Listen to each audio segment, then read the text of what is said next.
तो हेलो दोस्तों, कैसे हो आप सब। आशा करता हूँ कि आप सब ठीक होंगे। अगर आपने मेरे चैनल को अब तक सब्सक्राइब नहीं किया है तो मेरी आपसे रिक्वेस्ट है कि जल्दी से जाके सब्सक्राइब कर दो। जिस किसी ने भी इस अनीम के पहले के एपिसोड नहीं देखे तो मैंने डिस्क्रिप्शन में लिंक डाल दिया, तो आप देख लेना। आज हम इस अनीम का 15th एपिसोड देखेंगे और ये एपिसोड इस सीजन का लास्ट एपिसोड रहने वाला है। तो चलिए बिना देरी करे शुरू करते हैं। इस एपिसोड की शुरुआत हम देखते हैं कि इस ट्रक से युआन का एक्सीडेंट हो चुका होता है और उससे वहाँ पर पूरी तरह से अफरा तफरी मच चुकी होती है। तभी वहाँ पर एक एम्बुलेंस भी आ जाती है और युआन को हॉस्पिटल ले जाती है। वहीं दूसरी तरफ हम युआन के सौतेले डैड को देखते हैं, जिनको जियांग फोन करके बता देता है कि युआन का एक्सीडेंट हो गया है। इसे सुनकर युआन के सौतेले डैड पूरी तरह से बौखला जाते हैं और अफरा तफरी में हॉस्पिटल की तरफ भागने लगते हैं। वहीं दूसरी तरफ हम हॉस्पिटल में देखते हैं कि युआन का ऑपरेशन शुरू हो चुका होता है। हम देखते हैं कि माई और टैंक को भी युआन के एक्सीडेंट के बारे में पता चल चुका होता है और ये दोनों ऑपरेशन थिएटर के बाहर डॉक्टर का वेट कर रही होती है। तभी ऑपरेशन करके डॉक्टर बाहर आ जाते हैं। फिर ये दोनों डॉक्टर से पूछने लगते हैं क्या हुआ, वो ठीक तो है ना। वहीं दूसरी तरफ हम युआन के सौतेले डैड को देखते हैं जो कि हॉस्पिटल में आ चुके होते हैं। फिर वो वहाँ की रिसेप्शनिस्ट से पूछने लगता है कि प्लीज मुझे जल्दी बताओ, कार एक्सीडेंट में शामिल हाई स्कूल की स्टूडेंट कहाँ पर है। उसका नाम युआन है, उसका अभी एक्सीडेंट हुआ है, वो मेरी बेटी है, जल्दी बताओ कौन से रूम में एडमिट है। तभी फिर ये रिसेप्शनिस्ट अपने कंप्यूटर में युआन का नाम देखने लगती है। कंप्यूटर में देखने के बाद फिर ये रिसेप्शनिस्ट युआन के डैड से कहती है कि नहीं,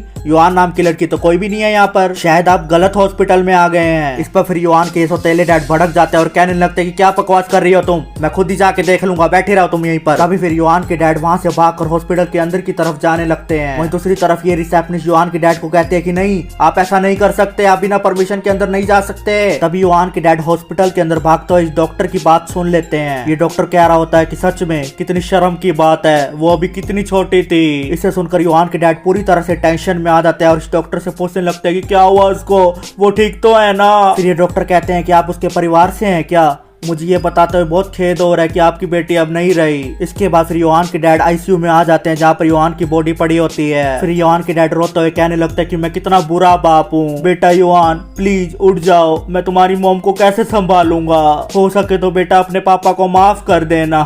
तभी युआन के डैड को पीछे से कोई आवाज मारता है कि आप यहाँ पर, आप यहाँ क्या कर रहे हैं। हम देखते हैं कि ये बंदा और कोई नहीं बल्कि युआन होती है। युआन पूरी तरह से फिट एंड फाइन लग रही होती है, उसको एक भी खरोच नहीं आई होती। इसका मतलब तो यही होता है कि इस आईसीयू में युआन की बॉडी तो नहीं होती। वहीं दूसरी तरफ युआन अपने डैड को देखकर बहुत ज्यादा इमोशनल हो जाती है और भागकर अपने पापा को गले लगा लेती है। इस बीच एक दोनों बाप बेटे के बीच एक इमोशनल मोमेंट हो जाता है। वहीं दूसरी तरफ हमें पता चलता है कि एक्सीडेंट युआन का नहीं बल्कि जियांग का हुआ था। जियांग ने उस टाइम दौड़कर युआन को धक्का दे दिया था और खुद ट्रक के नीचे आ गया था। यहाँ से हमें पता चलता है कि जियांग कितना अच्छा इंसान है, उसने युआन के लिए अपनी जान दांव पर लगा दी। इसके बाद हम देखते हैं कि जियांग को होश आ चुका होता है। जियांग को देखकर फिर माई कहने लगते हैं कि जियांग आपको होश आ गया, आपको अब कहीं पर दर्द तो नहीं हो रही ना। ऐसे ही जियांग के होश आने के बाद माई उससे बहुत सारी बातें कहने लगती है जिससे जियांग फिर से बेहोश हो जाता है। तभी बेहोश होने के बाद जियांग सपना देखने लगता है कि वो युआन के बच्चों के साथ में है। सपने में ये बच्चे जियांग से कह रहे होते हैं कि पापा आपको क्या हो गया था,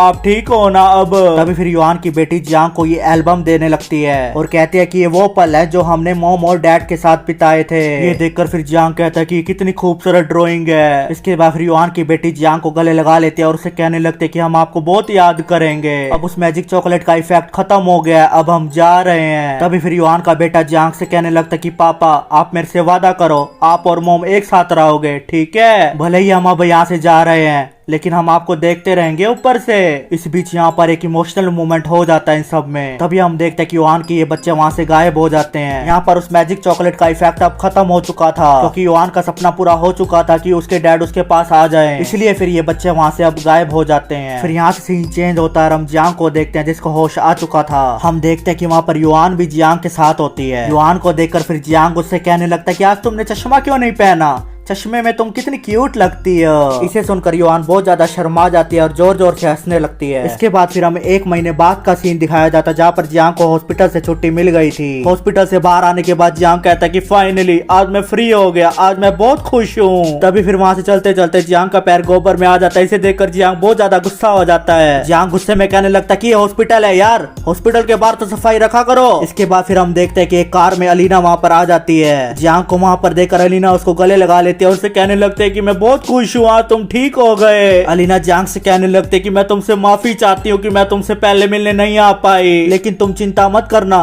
मैं जब तक तुम्हारे साथ हूँ तुम हमेशा सेफ ही रहोगे। इस पर फिर जियांग अलीना से कहने लगता कि मैं अभी अभी हॉस्पिटल से बाहर आया हूँ और तुम आ गई मुझे एक और टेंशन देने। फिर अलीना जियांग से कहते कि मैं तो तुमसे मिलने आई थी लेकिन तुम अभी भी मुझसे नाराज हो, आखिरकार तुम चाहते क्या हो। तभी हम देखते हैं कि वहाँ पर एक कार में माई भी आ जाती है और जियांग से कहने लगते कि जियांग चलो मैं तुमको लेने आ गई। माई ही नहीं बल्कि वहाँ पर टैंग और युआन भी आ जाती है जियांग को लेने। इन सबको वहाँ पर देखकर जियांग पूरी तरह से हैरान हो जाता है और कहने लगता है कि ये क्या हो रहा है मेरे साथ। मैंने सोचा था कि अब मैं फ्री हो गया लेकिन ये लड़कियां फिर आ गई मुझे परेशान करने। तभी हम देखते हैं कि सभी लड़कियां गुस्से में जियांग की तरफ आने लगती हैं। इन सबको जियांग की तरफ आते हुए देखकर अलीना जियांग के आगे आ जाती है और कहने लगते है कि कहाँ आ रही हो तुम, जियांग मेरा पति है। इसे सुनकर फिर माई अलीना से कहने लगती है कि साली तेरी शादी कब हुई। अरे बाप रे, ये भी गाली देने लग गई, मैं तो इसको शरीफ समझता था बहुत। फिर टैंग भी अलीना से कहने लगते कि हाँ तुम्हारी शादी कब हुई बेवकूफ लड़की। फिर अलीना इनसे कहते कि मैं तुम भूतनियों को जियांग के आसपास भी नहीं आने दूंगी। वहीं दूसरी तरफ हम जियांग को देखते हैं जो कि इन सब से छिपकर वहां से भागने लगता है। जियांग को वहां से भागते हुए अलीना के बॉडीगार्ड उसको देख लेते हैं और उसके हाथ बांध देते हैं। तभी फिर ये बॉडीगार्ड जियांग को कार में बंदी बनाकर अलीना के साथ वहां से फरार हो जाते हैं। वहीं दूसरी तरफ वो जियांग की फटके हाथ में आ चुकी होती है। फिर जियांग उस अप्सरा को आवाज मारने लगता है और कहता है कि अप्सरा आ जाओ, प्लीज आ जाओ, मुझे बचा लो।